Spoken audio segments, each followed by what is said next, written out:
그리고 또 저쪽에 우리 무슨 민주당? 더불어 공산당이니 민주당이니 뭐는데 거기 이 일본의 조치에 대한 특별 대책위원회를 만들었잖아요.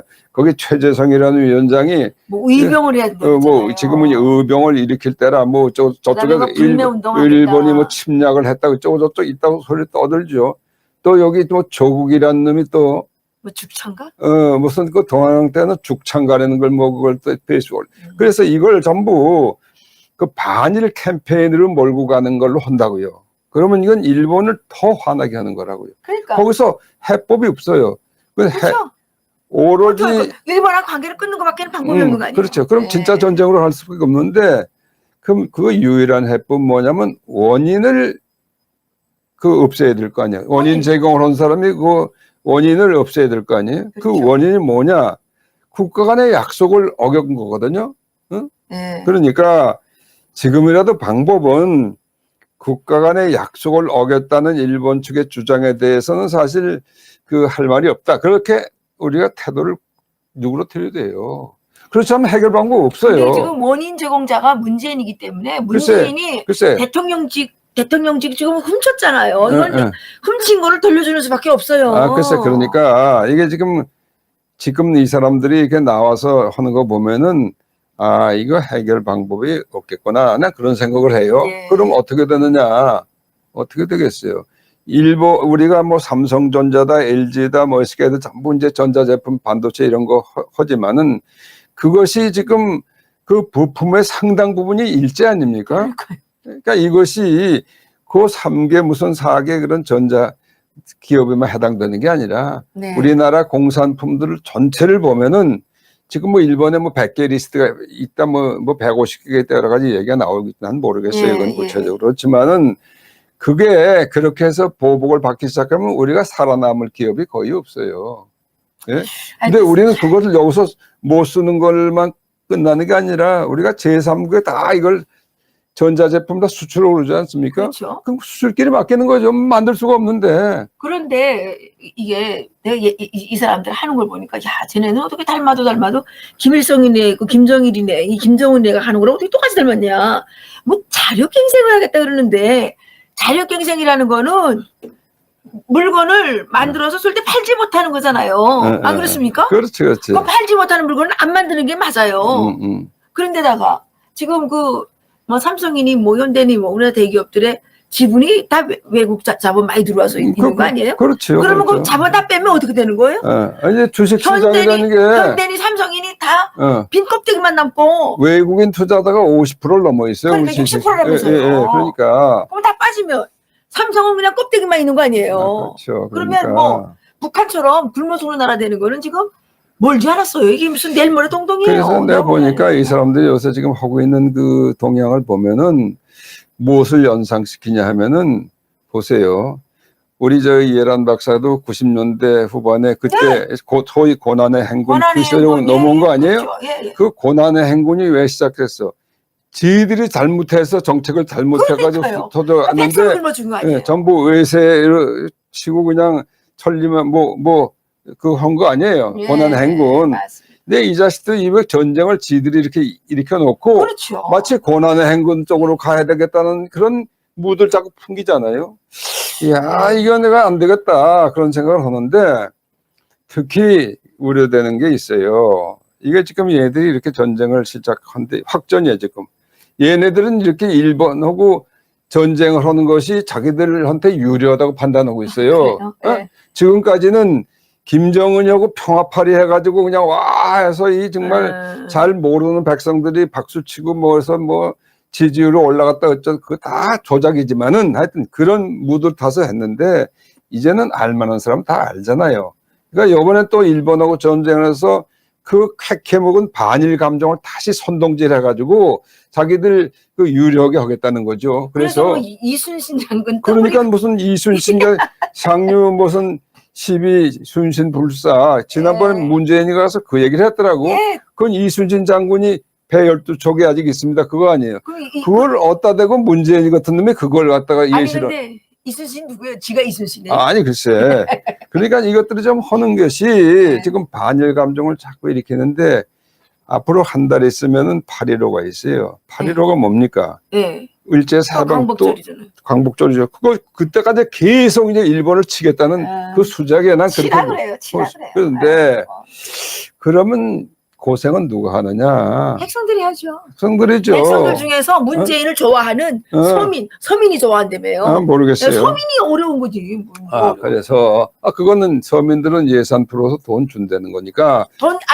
대기업이 돈을 벌어 돈 줄 거 아니에요. 글쎄. 문재인이 지 살점 뜯어서요. 자기들이 집 팔아서 줘요. 뭘 가지고 줘요. 그러니까 이게 지금 이 전쟁이 아주 난 굉장히 심각하다 이렇게 생각해요. 대사님, 김현종에 대해서 우리가 좀 사람들이 알 필요가 있는 것 같아요.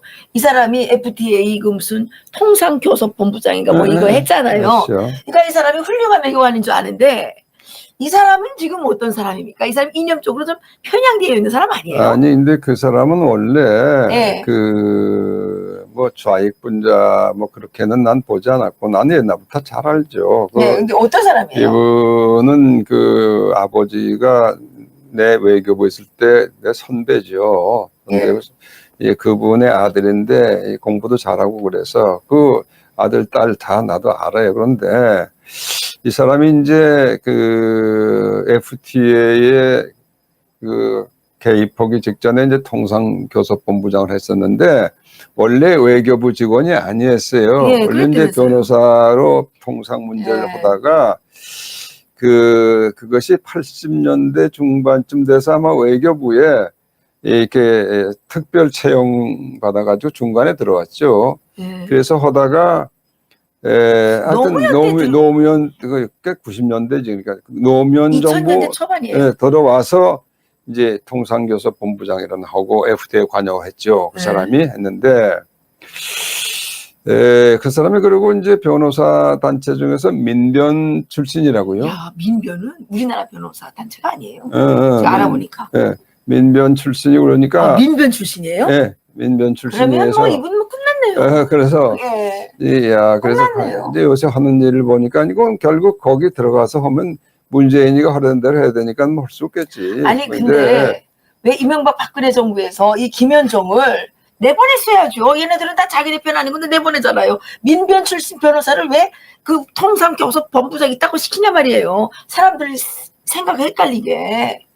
하여튼 그건 지금 할 얘기는 아니지만은. 지금 할 얘기가 왜 아니에요? 이 사람이 거기 지금 인발부 돼가지고 지금 5원대 다니면서 허둥짓거리 하고 다니잖아요. 내가 보니까 그게 김현종이 자기가 똑똑해서 그런 게 아니라 그렇게 시키니까 하는 거지, 시키는 하는데 이 사람이 지난번에 그 G20이 이 오사카도 이 사람 따라갔더라고. 근데 물론 이건 원래 G20이라는 게 통상 문제가 주로예요. 무역 문제 사실은 경제 문제거든요. 그러니까 그 사람 따라가는 건 당연한데 요즘 이렇게 비치는 거 보면 그 사람 자주 비쳐.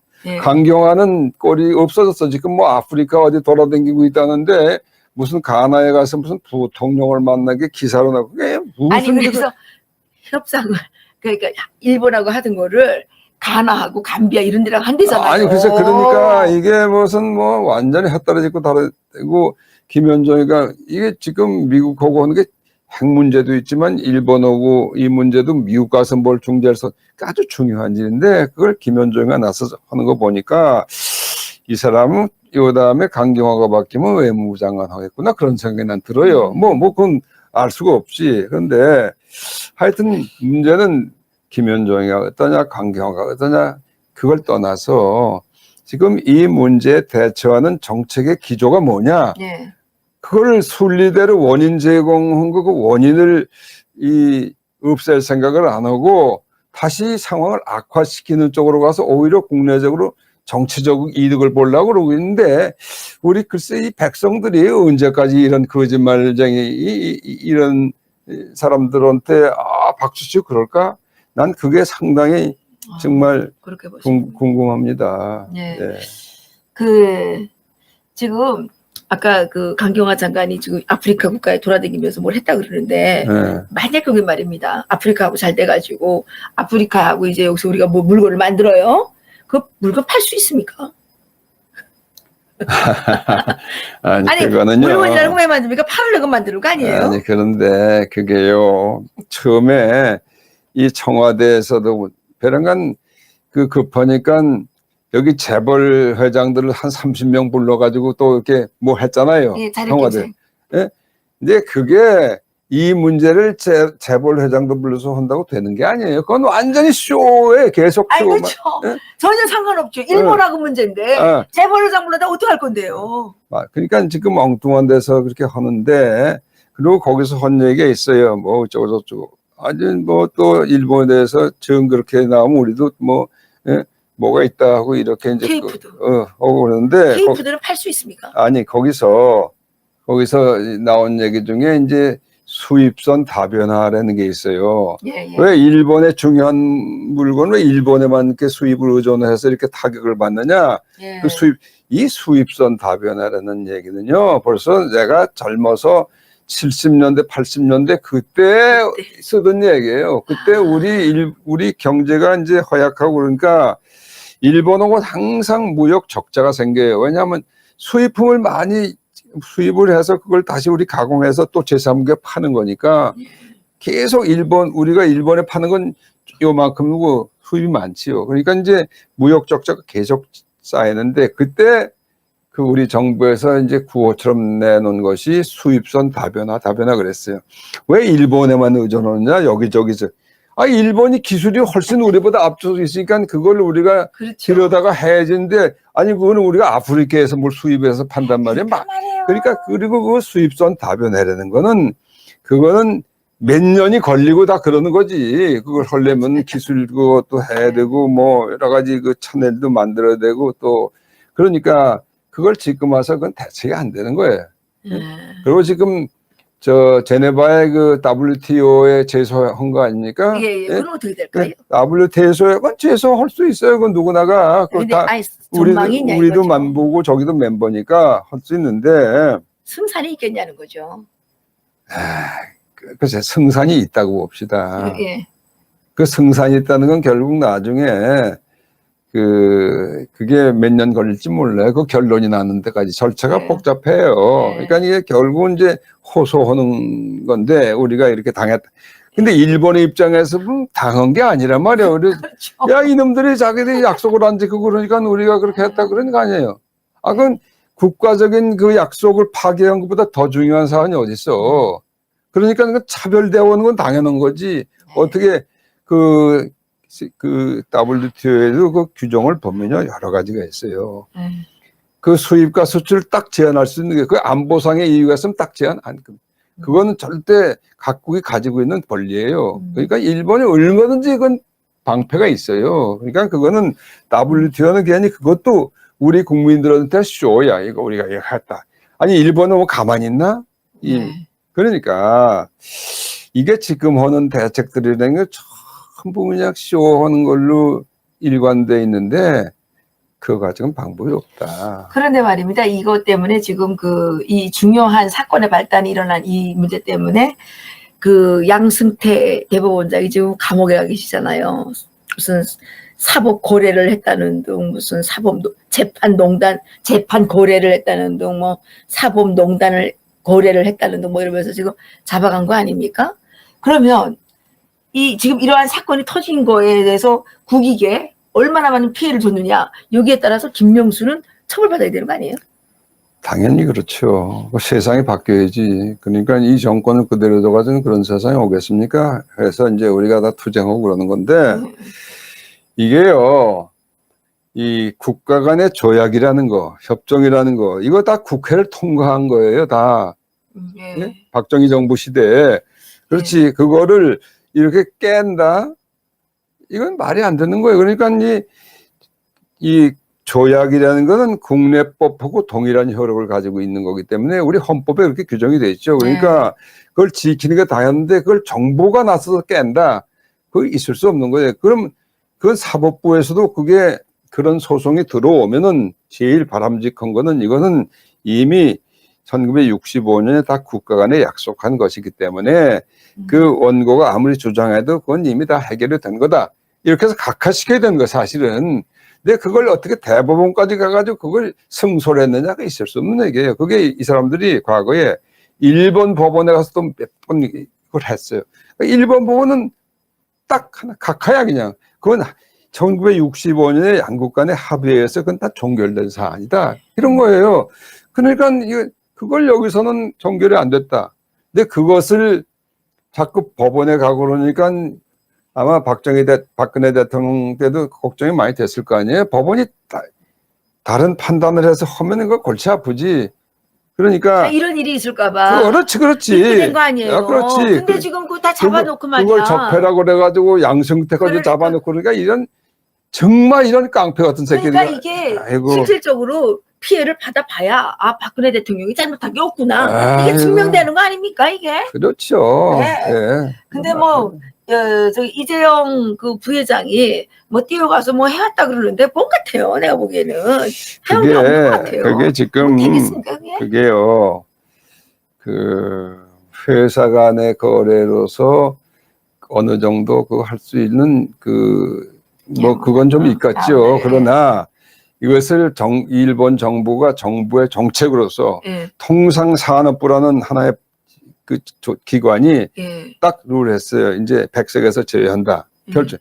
그거를 이재용이가 가든 누가 가든 해서 그게 해줘야 될 문제가 아니에요. 그거는 아니죠? 그 자체는. 예. 근데 그것이 이제 각 회사를 통해서 이렇게 내려가고 다 하는데 일본도 기본적으로 독재 국가는 아니기 때문에 예. 그 회사 간의 거래를 어느 정도 이렇게 좀 자제하고 그런 거는 있을지 모르지만은 예. 그런 조그만 틈이 있을지 몰라요. 그렇지만 광범위하게 그거는 거죠? 그건 그리고 예. 일본 기업이라는 게 기본적으로 예. 정부 정책에 100% 호응해요. 그건 예. 공산주의가는 아니지만은 그렇죠. 일본이 왜 부흥했어요? 그렇죠. 일본이 부흥한 것은 이 시장 경제라는 제도 때문에 그런 거예요. 그럼요. 자유민주주의 시장 경제. 맞습니다. 그래서 일본의 경제가 부흥했는데 그 부흥은 그 하나의 메커니즘이 있어요. 그 틀이 뭐냐? 한국의 전경련에 해당하는 계단련이라는 게 있어요. 계단련. 경제단체 연합회라는 거. 계단련. 경제단체 조직이에요. 그 경제단체 조직은 자민당 정권에 대해서는 늘 정치 헌금을 해요. 그건 뇌물이 아니에요. 선거 때 되죠. 이 경단련 전체에서 돈을 해가지고 국회의원들한테 다 줍니다. 왜 주느냐? 그렇죠. 자유민주당이라는 정당의 정체는 자유민주주의와 시장 경제를 서포트하는 당의 강령이 있어요. 그렇죠. 그거 아니면 재벌이고 생길 수가 없는 거예요. 그러니까 거기에 대해서 보온을 이렇게 하는 거예요. 근데 그러니까. 우리나라 이 재벌들도요 잘못한 거 많아요. 맨날 자기네를 보호해줄 이 보수 정당에다 돈을 내는 게 아니라 맨날 뭘 그렇게 잘못하게 많은지 저 깡패 같은 민주당 이런 똘골지들한테 계속 돈 갖다 바쳤잖아요. 죽어도 싸다고 생각해요.